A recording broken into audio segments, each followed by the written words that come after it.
Meet me. Welcome back, boys. So we have this patch preview here, and I'm going to use this video because it consolidates a lot of important stuff coming out. I'm going to gloss over a lot of it. If you really care, you can watch this really long 2-hour video, but most of you are not going to want to do that. So we're primarily going to focus on the new heroes and artifacts that come out. They also talk about some other stuff in this video, like the art book and stuff. We'll go very quickly over that, but I personally don't care about that kind of stuff. I don't know if you guys do, but this is on the Epic 7 official YouTube, so you can always check that out on your own. This is going to be a very brief summary of that kind of stuff, and we're going to focus on the heroes. So first of all, we have episode 4 coming out. You guys can read about that if you care about it. I just auto-adventure. I don't even read the story, so I won't know. But let's talk about this new hero. Now, it's a 3-star unit. Generally, they're not viable in endgame PvP, but let's find out a little bit more about it. So it is an Earth Thief, but there's kind of like a little twist to it later. But let's go over the skills. So skill 2 attacks all enemies with a Blade Gust with an 80% chance to make them unable to be buffed, which is a very good debuff. And when there are 3 or fewer enemies, damage dealt increases with fewer enemies. So we've seen that mechanic before. Let's just see it in action. So nothing too crazy there, but it's fine. It's cool. Let's see this other animation.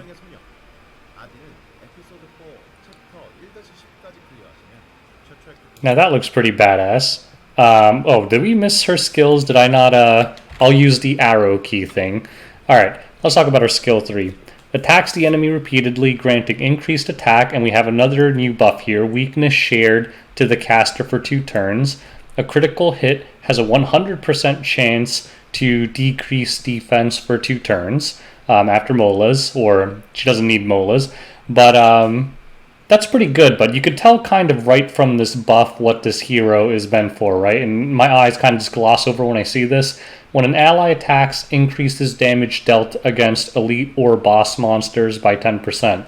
So it'll have literally no value in PvP. And I think her kit is more of a PvE kit anyway. So my initial impression is that this is literally not going to be seen in PvP at all. S1 very basic. She has a 20% self-CR push. It's another mechanic we've seen before. And all of that's fine. So overall, I'm not too blown away with this hero, but it is a 3-star unit. I don't want to watch figure out how to get her, but I'm assuming it's free and you just get it from doing the story. But the one interesting thing is there is going to be a specialty change. And I don't know when they mention it, but there's something called element alteration that they're releasing with this hero. So the interesting thing about this is that apparently you can change her element at some point. Yeah, I think they talked about it somewhere here, where you can actually change her into a light unit. So she does end up being an ML. So I don't particularly care for this unit, but I wonder if this is going to unlock some unique, interesting things in the future. Like, imagine they allow you to do that for existing heroes. I don't think they will. But imagine like they just give you an item that lets you turn any unit into an ML, get rid of elemental disadvantage. That would be pretty crazy. The other thing that will make this unit a lot better, particularly for F2P players, is she does not require any catalysts or molas. You'll use Stigma, which is typical of 3 stars, and Spirit Essence. I don't know what that is, but I'm assuming it's a new token or whatever that's going to come out. So ultimately, I'm not that excited about this hero. There's nothing really wrong with the kit, but it's nothing special, not mind-blowing either. It just looks like a standard, free unit fare. But, we'll see, because I don't think they really talked that much, or, I didn't want to watch it about the Awakened version or the specialty change version, because apparently you upgrade her over time. So maybe we'll figure out more about that later, but maybe that stuff will make her very solid. But that extra damage to elite monsters things leads me to believe it's not really intended to be a PvP unit. But who knows? I could be wrong. We'll find out when she comes out. Or he. Who knows with this game. Alright, Epic Pass. You guys all know what this is. We're going to get some new skins. So we get this Vildred one. It's actually pretty badass. Looks like he's some kind of weird samurai person. Do they show the animation? Yeah, here we go. He looks like, there was that anime where, I forget what it was, something about demons or something. Kind of reminds me of the guy from that. It was like a dog or something, I forget, but it looks very familiar. Inuyasha, that's what it was. It's really old, you guys have probably never heard of it, but... Alright, this next one, we're going to gloss over it, is this book thing. Now, the one bad thing about this book is that they're gating a skin behind it, from what I hear. But the book does look pretty awesome. They put some, it really looks high quality.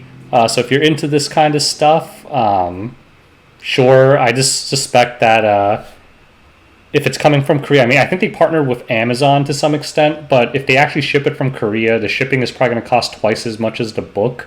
So we'll see if you get it from Amazon, if the shipping's actually free. Otherwise, it's going to cost you like 3 times as much as what they're actually listing it for, because the shipping from overseas is absolutely insane. But basically, for $40, you get the art book. For $70, you get like an extra CD and like hologram cards, whatever the heck that is. I don't really care about this kind of stuff, but it's fine. It looks nice. So if you want it, go ahead and get it and support Smilegate. I'd rather just buy a pack, but who knows, maybe I'll get it just to record it on this video. The one thing that you do get from buying this book is this Mercedes skin. It turns her into a cat and turns Arkie into a book. So certainly a unique skin. I think it's actually kind of creepy and I don't like it, but to each their own. I mean, I think the Arkie book specifically is horrifying. I feel like, they skinned him and, just stamped him onto a book. But, that's fine. And here we go, the animation. They always do a great job incorporating the animation. So if you want the book, if you want the skin, go ahead and get that. You can watch the stream if you care about that stuff. And I think you can sign up for some raffle and you can win it, but you won't win it because no one ever wins that. All right. There's a new Advent boss. I don't care about this either, but I'll probably do a guide on it when it comes out. It's going to be the same thing as the last time with the big boob ice lady that actually got my video, whatever, a strike or whatever, because they thought I uploaded like pornography when it was literally just the Epic 7 picture. So I think a bunch of E7 content creators got hit with that one. But, hopefully we won't run into this problem with this fire dude. But whatever, it's going to have mechanics. It's going to be a great way to get those conversion stone things. We'll see when he comes out. Guild Wars Conviction Season, whatever, just another season. The bigger thing is the artifacts. We're going to have a new Guild Wars artifact. It actually looks pretty good. Increase effect resistance of all allies by 20% and the caster's effectiveness or effect resistance by an additional 50. So for the person wearing it, 70 ER. That's actually really big. So it's kind of like proof where it goes down every time you get hit. But who really cares, because ER goes down every time you take a turn anyway, basically, because of Battle Frenzy. It reduces your ER. So this is fine. And actually, this means high ER. This is going to be very strong on high ER builds, I think. I mean, granted, for like something like a Soul Weaver, you forego using some tremendous Soul Weaver artifacts like Water's Origin and stuff like that. But still, if you just want to make sure you have a unit that never gets debuffed by anything, this is pretty damn solid, I think. It's like a better Strack in a way. Yeah, I like it. I don't think it's a kind of artifact, like Symbol of Unity you could slap on so many heroes. This is the kind of thing where you're going to have to really want to build like a 300 ER unit. But if you do want to do that, this is going to make gearing that much easier. So I do really like that artifact. Don't care about that. We already talked about Spirit Eye Celine, so you guys can go back to that video. But now let's talk about the new specialty change, Pillis. I actually used to like this hero because she was super tanky. Looks more like a human being now. The other one, she just looks like some, like, armored homunculus. So let's look at her skills. So, basically her skill 3, you know, with specialty changes, a lot of times the skills are pretty much the same. But they'll add a little thing. The thing they added here is it dispels one debuff from all allies. And remember, the skills don't change much. It's usually the rune trees that really make them different. Okay, let's see the animation.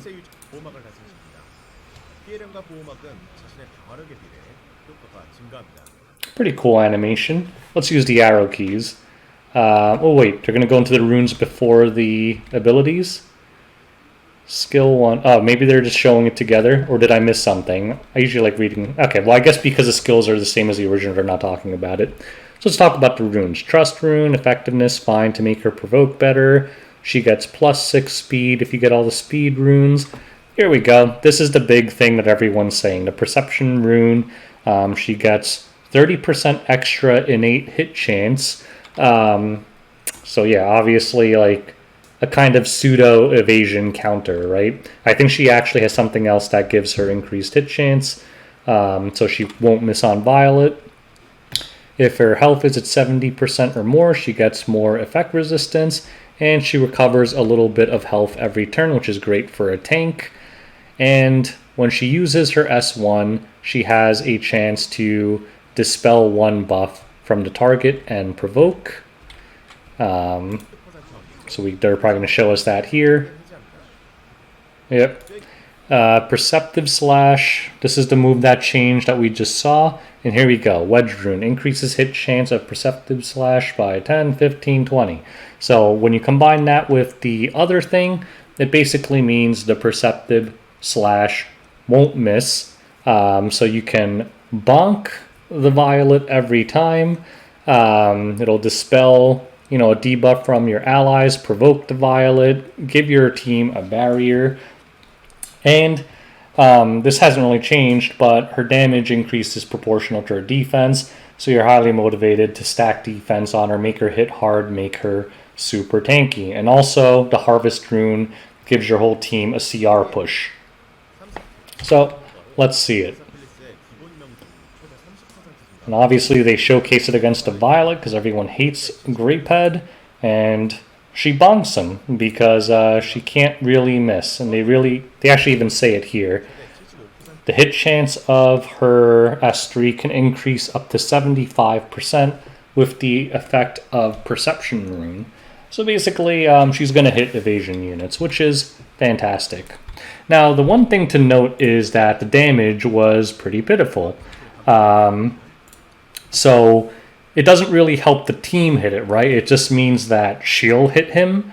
But the thing is, that might be okay. If they have a bunch of evasion units, if you use the Pillis to lock it down and those evasion units are not killing your team, that's fine. But as far as I know, it does not help your team do anything. It just kind of lets Pillis tunnel those evasion units and keep them from killing your team. Some more runes. Gets a little nice self-CR push every time she gets hit by someone who's provoked. So it kind of just helps her turn cycle more.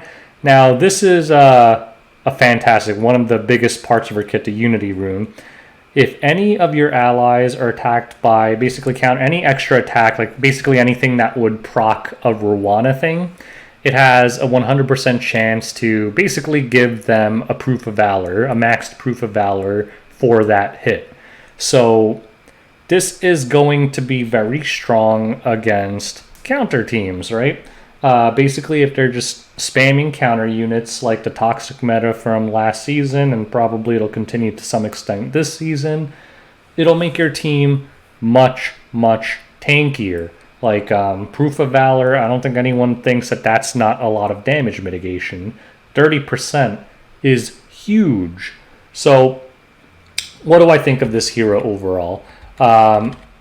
It's hard to say. I mean, I don't want to say it's going to be amazing. YouTubers in general are kind of, careful about making comments like that because people are going to come back in 2 months and be like, you were wrong.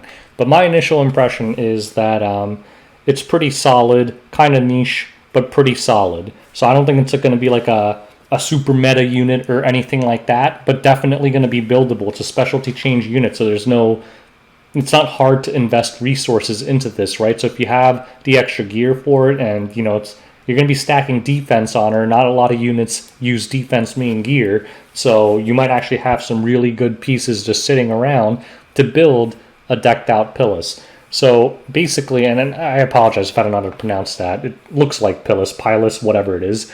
So basically, it just gives you a huge amount of damage mitigation, right? So if you're running into someone who's a scumbag like me and picking something like Belian and Rem and Violet, it's hard to survive that, right? But if you have Pillis, it might be, or Pillis, it might be the best way to mitigate some of that damage, because you can lock down something like this filthy Grapehead and just keep chain provoking it, take one thing out of the fight. If they do counter, you're giving everyone on your team proof, making them much tankier, much more able to survive those 99% counters that are happening every turn.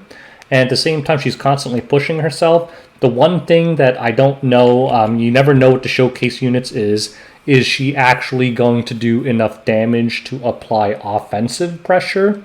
From the video, it looks like it doesn't, but we don't know how it's built.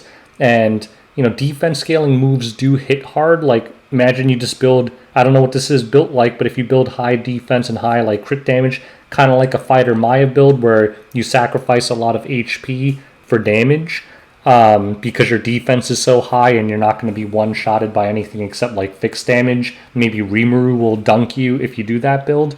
But with that kind of build, maybe she'll actually hit pretty hard and allow you to give your team a lot of tank ability while also, dealing with counters and putting out a lot of damage against squishier units. So I'm going to build it. It's a specialty change unit. It's the same thing with like Carrot. Like, I don't think it'll be as dominant as Carrot was when she came out, not by any means. But the thing is, why wouldn't you build it? It doesn't require like molas and stuff. Just build it. You can't go wrong. And I think it'll definitely have a place. No one cares about this stuff. You're going to do it anyway. You're just going to have to kill a bunch of stupid monsters like always. Some whatever quality of life improvements. Looks like they're giving us free tickets at some point. I don't want to listen to these people. So you guys can figure out on your own how to get those. But anyways, that's the video for today. It's a quick summary of what's going on. Very excited about Pillis. Not too excited about this, whatever the name was, Adin. Artwork's cool though. And I do like the element changing idea, but the kit itself doesn't, intrigue me at all, because I'm just considering it a PvE unit at this point. But yeah, we do have some content coming. The art book, whatever some of you guys might be excited about. The one thing I really would like some news on going forward is what they mentioned in the past about that co-op Guild Wars kind of content. I don't even know if it was like that dungeon thing where you could do it with your guild. I hope that's out soon. Make being in a guild more fun. But other than that, I'm glad to have all this new content, so thank you, Smilegate. I hope you guys enjoyed this video. Until next time, peace out, boys.